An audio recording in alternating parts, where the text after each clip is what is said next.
Welcome back. Took a slight break right there. Decided to leave you guys at a cliffhanger. Big again. I'll never stop saying this. I'll drain it. You guys will just see these videos, and the first thing you'll think is Sarova. It's raining outside like crazy, but we're nice and warm up in here. Just enjoying the amazing conversation. Now, dudes, where you've left this story, Nikumoto. Yes. Because again, first of all, I'm just like relationships. You know, sometimes people think that the formula to entrepreneurship is a technical formula. You know what I mean? But now, while you're doing what you're doing and you're trying to get your business to where it is that you're seeing it, an old relationship, or an old contact that you knew way back gets promoted. Go on with that. Yeah, and maybe an important thing to mention is somewhere in around 2016, I remember I was frustrated because I felt that definitely our programs around entrepreneurship development were the best. But I would see all the big deals, the World Bank deals and everything, go to other bigger brand names, like your iHubs, your NILabs, and all sorts of other things. And I couldn't understand why. I actually remember taking time to sit down with Eric Hasman, Sam Gishuru, who became a client later on, and just asking them, how did you guys do this building of a brand thing? Sat with also the people who are now the PR guys at Sandbox, Mary Gitari, and everyone was like, Joram, you guys do brilliant work, but you don't tell anyone about it. You don't talk about it anywhere. Story. You don't talk about it anywhere. And, you know, just learning some tips and tricks from them, I realized that it's about communicating everything that you're doing. And from that time, I just got over this thing of, you know, not talking about what I do. So it is not from a brag perspective. Yeah, exactly. A lot of people feel like they're bragging when they talk about it, but, you know, you're really putting out the truth about what your business does. So at that point now, anytime I would do anything with any company, with their permission and, you know, captions, would share it on the Wylde page, and then I would share it on mine. And now I would share every single thing, almost like anything we do with NCBA, I post it. Anything we do with these guys, I post. I think that posting started to build the confidence of my personal network on my Facebook group. Exactly. That Joram is working with big companies, and so if he's doing stuff with those guys, and I remember very well now starting to get calls from big insurance companies where someone says, this person says you guys do programs with SMEs. That person is on my Facebook page. So there are a lot of people who think, oh, my Facebook page is personal, blah, blah, blah. I'm like, that's a media house. Especially you have up to 5,000 people. Dude, I'm so happy to hear you talking somebody like this. told me, if you can't talk about yourself, how do you expect other people to talk about you? Because people want the media to find out about how great they are and to do a story about them. If you can't talk about yourself on your own platforms. So if you go to my social media now, I share everything about what Sandbox is doing, what my company is, what I'm doing. I'm giving a talk somewhere. I share everything. But let me also add, I'm doing. I actually remember this time we used to have some digital conversations. Of course, also from the perspective of I used to argue with you a lot and disagree with you a lot. Completely. I remember you once wrote, I have that thing. In fact, I'll look for that. Humble pie, you said, by the way, this thing works. Yeah, it does. But we already knew you were the authority on entrepreneurship. You get? Even now when I put up a post that I'm interviewing you, there's a group of people who know exactly what it is that you're about to talk and say, and they're excited because there's not a perception. You are the authority. You've always been the authority in entrepreneurship. You've just been hidden. Yes. You get what I mean? There's people who are a lot louder than we were, and because in fact, I don't know that there is any organization we've not collaborated with. So I've worked with everyone, and we know that the unique value we bring to the table, that localization, ability to implement, and we are very clear on the value that we add. So we know how we are different from everyone, despite having collaborated with all of them in projects. But yes, so we always knew we had something very good. And by the time I mentioned an organization that had white labeled our thing, they were from the UK, and they're like, why aren't you white labeling a program from there? Why are you coming for ours? But it's because of our track record. People had heard about this. Is probably one of the best entrepreneurship programs in town. And I would even have foreigners come into my program, like say someone who's living in Kenya for a short period of time. They come through my program and they're like, this stuff is world class. Like, why aren't you? In fact, up until today, and it'll even happen with people who watch this video, people are like, how come we've not heard of this Wylde and Sandbox before? Because we were just not loud about it. So we've pushed it to some extent, but I think we are still not as loud about the fact that we are the best at this thing, probably in the region, probably in the world, at developing entrepreneurs. Entrepreneurs come in, they go, like I told you, people start at X revenues, at 10 million. We work with them a few years, they're doing 50, 80, 100 million in turnover. They're growing. They start to hire managers. You're like a doctor. Yeah. You're an SME doctor. You know what I mean? Yeah. You come in, you diagnose what the problem is, you give the prescription for it, and then the diagnosis, and you're like, you need to be walking once a day, have these pills at the end of the day. That's what you are. Yeah. And then we walk that journey with them. If they hit a snag... Hold on, about you call that brand name I've given you, Entrepreneurship Doctor. No, but when you look at it, when somebody's sick, they're not operating at optimum. They go to the doctor. You get? And they're diagnosed and they're told what their problem is. Entrepreneurs are the same. You're bleeding money. Why are we not getting this business? How come there's a lot of... We get through the door and then we stop? Why are my people being poached all the time? There's all these things to answer. So you guys are able to come in, do an audit, diagnose. And we're going to of course enter now the full conversation on Sandbox. But throughout this whole story, that's what I've been hearing you guys doing. And we are about root causes as well. Like we go deep into what's the root cause of this particular problem, so that we end up finding out, you know, what exactly is causing this problem. And this then back we get pain you. Is from this nerve. Yes, it's from this nerve. So we get you the right solution. Sometimes we get you people collaborating to help you get that solution. So we've seen amazing, you know, track record. By the time we're finishing it, people like Parapet, they had started opening an office in Uganda, another one in Rwanda, like they've gone countrywide. Undoubted, undisputed leader. Alex Nyaga, good friend of mine. And so we worked with another company called Amandes Logistics that comes out of the blue. In fact, we have even now bigger plans with them right now. So I remember we used to have a tagline, from one-man shows to multinationals. Like we'll walk with that journey of you being the sole, you know, controller of everything in your business, but we help you build a team. We help your business to start scaling, and we help you grow across the continent and eventually across the world. Those are some... man, that's some... like when you've spoken there, that's one of... especially successful, or not maybe... hindrances to entrepreneurial success sometimes is the founder. Yes. Sometimes the founder needs to be uprooted. Sometimes they are the biggest enemy. If they don't know how to let go of control and hire competent people and let them run the show. So of our clients who you see the fastest or biggest level of growth, it's those people who finally understand, I can't do everything. I need to get someone really good in marketing. I need to get someone really good in HR, someone really good. And when you bring them on board, because a lot of our clients who are like now at that medium size, they actually start to poach from the multinationals. So they're getting extremely experienced people. And if you bring these people and you don't give them, you know, room to run the business, they'll get frustrated and they leave, and they'll always have offers in the market. But if you give them a free hand to use all that experience they've learned in all sorts of different places, you see growth in leaps and bounds that is unimaginable. Did you become a hindrance to Wylde? To Wylde. So that's why I left. That story is coming later. It's coming. Okay, let's go on then with where the story is. So this where we at is the you've gotten Facebook to go around. I'm not sure if it's a region of the country, but So when Facebook started, so the first thing is that, you know, first we are going through this whole process of disbelief. Like I was telling you, I was very skeptical until the day we signed the contract and we did it digitally. Facebook don't do anything physically. They live in the metaverse. So we went through the process, selection, spoke through what it is that was to be done, you know, did our plans and everything. So I remember that time I was telling people something big is coming. I think I was actually referring to Sandbox, but the Facebook announcement came first. And that's when I realized the power of a big brand.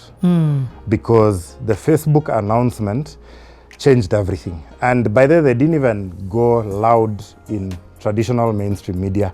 They just announced it on their platform. And then, of course, we reshared that we've now gotten into a partnership with Facebook.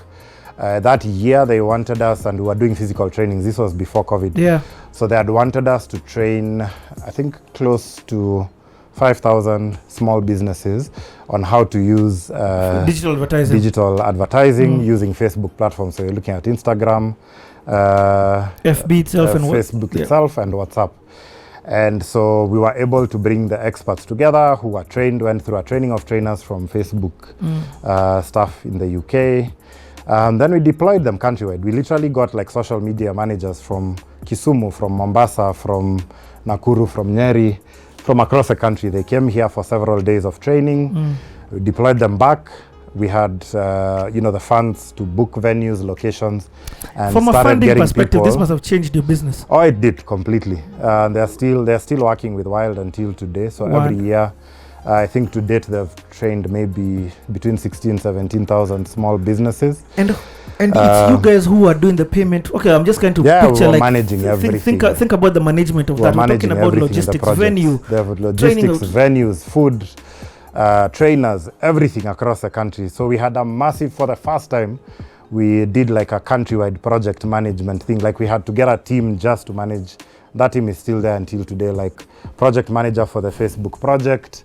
There's a digital guys, there's a guys who now the data in the back end, because people register digitally. Then there's a team, there's a call center team that reaches out to them.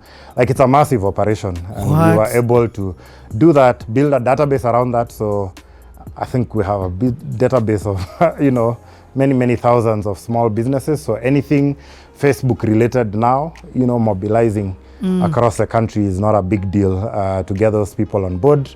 Facebook was quite happy for us to help them all around with their businesses. So they asked us to include content on things like strategy and other business whatevers, which is where the Sandbox model now became useful for that. Because then now we would have value adds of this is not just how you do the digital media, but these are the other things you can do to build your business. That program, it was a complete game changer. So like anyone who had not taken us seriously until that time, when that announcement went out. Does your phone start ringing? My social media just went crazy that day. Like people couldn't believe it. Guys are like, in fact, there are people who think like I'm pals with Mark Zuckerberg like this. Because of that particular program. We've ended up doing some stuff regionally. We get into programs where we kind of work and collaborate with people managing the same program in like Nigeria, South Africa. So it's opened up our networks across. Have you ever met Nunu? Sounds familiar. Nunu but it's been a She's while. the head of Facebook Africa. Yes. I think she came for the launch, if I'm not wrong. Oh, okay.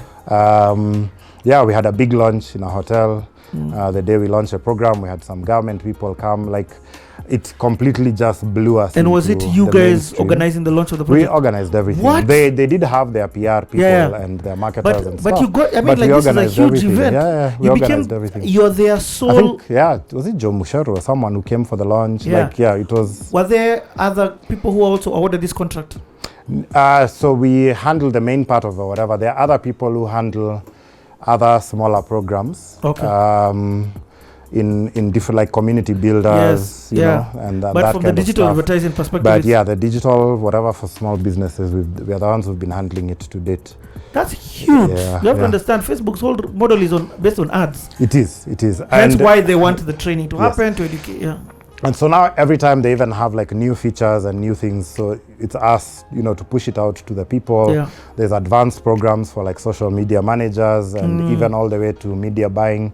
So do you have people who can go into corporate? So we've done that, and a lot of what we did to get to the 15,000 small businesses was now partnerships. So we were coming to like Stanbic Bank and saying, we can train your SMEs for free, just round them up for us. And we had the resources. So now we got building partnerships with associations, with banks, with insurance companies, anyone who had a critical mass. It started to attract your credit card companies, because everyone is now like, you're the guys sitting on all this data about whatever. How can we be a part of a program? everyone, Safaricom, we've done programs for merchants, for this, for that. Like, we've done a lot. So now they start calling you guys. Yeah. So does this increase your other business? Of course. So because it gave us a lot of credibility that now Facebook is working with this firm as their point people in this country.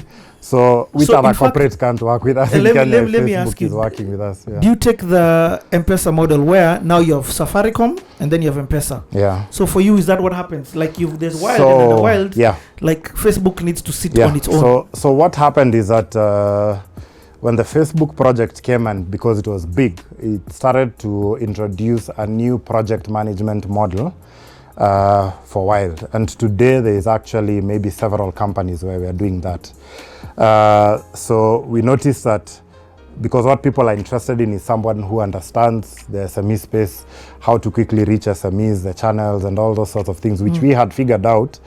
So now alongside, and Facebook gives us even more reach. So now alongside that, we've had people running an agriculture program saying, can you guys manage a project? So we've done work with Agra, we've done work with, with some guys called Aseli, we've done work with IT International Trade Center, done work with some guys called ACP. We're actually very big in the ag space now. It's one thing that I keep telling the Wylde team, you guys are not talking enough about what you're doing in the agricultural space.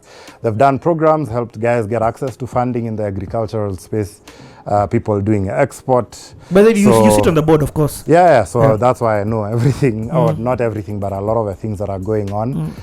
So that has happened for the agriculture space. And then we've got another partners. We've done projects with people like Family Bank for the SMEs. We've done projects with people like NCBA, business partners, like just anyone who does projects with SMEs now sees us as a focal point of reaching those SMEs. So now in the Wylde structure, we have someone called head of institutions, which is under the director called Kirinya, and then there's somebody who just manages the institutional projects. So they oversee project managers for those institutions. So now we have like several projects running side by side. Like, what's your team looking like when you combine everybody? The Facebook, the guys doing on ground training. So the guys doing Wylde today has about 25, 26 people. In the different projects, and there's still a team that continues running the SME program, which we had to redo and rethink because of the pressure and these whole new models that came in. Yes. Yeah, but that's now happening under the Sandbox banner. Okay, so let's now talk about Sandbox. Where you left Sandbox, Galana Road, you're testing the model with these 4 guys. Yeah. And then now your relationship from ISEC gets made head of fund. Of the fund. They're a fund that try not to remain incognito, so they don't like people talking about them. Okay. So I'll not go into the details. I tell people in private about, and I've referred a lot of people to them. Yeah. But their primary thing is that they support SME enablers. So SME enablers are people like us who train, small, medium-sized businesses. And so, so when I saw that, I reached out. We sat, and I really went into that meeting even with zero expectations. Like, I don't know if you've been in entrepreneurship for a long time, you realize, in fact, I'm going to do a post about this soon. You kind of tend to have very low expectation of your friends in corporate because, sometimes they have trouble giving you business even if they wanted to.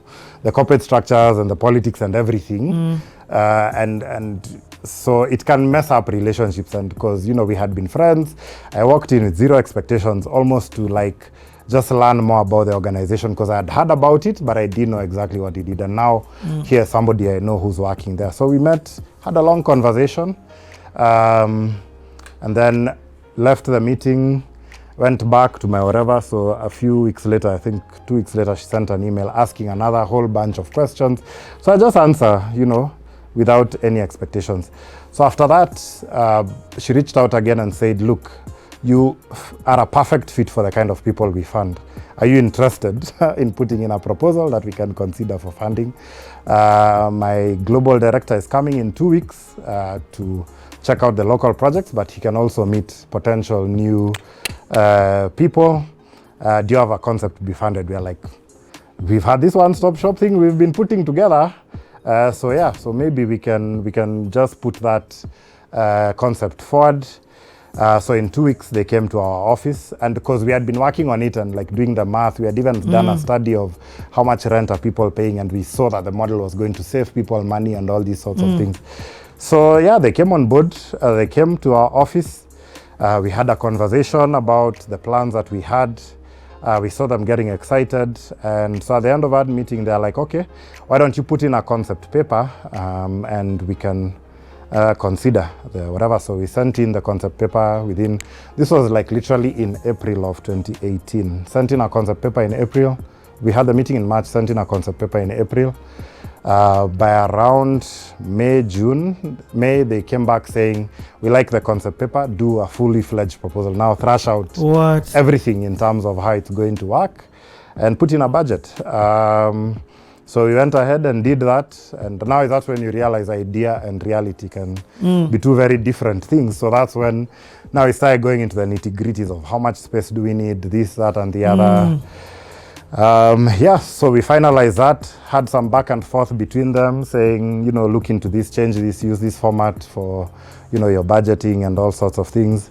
And then we put in the proposal. So they had their investor committee sit in, I think, August of that year. What year was this, 2019? 2018. 2018, yeah.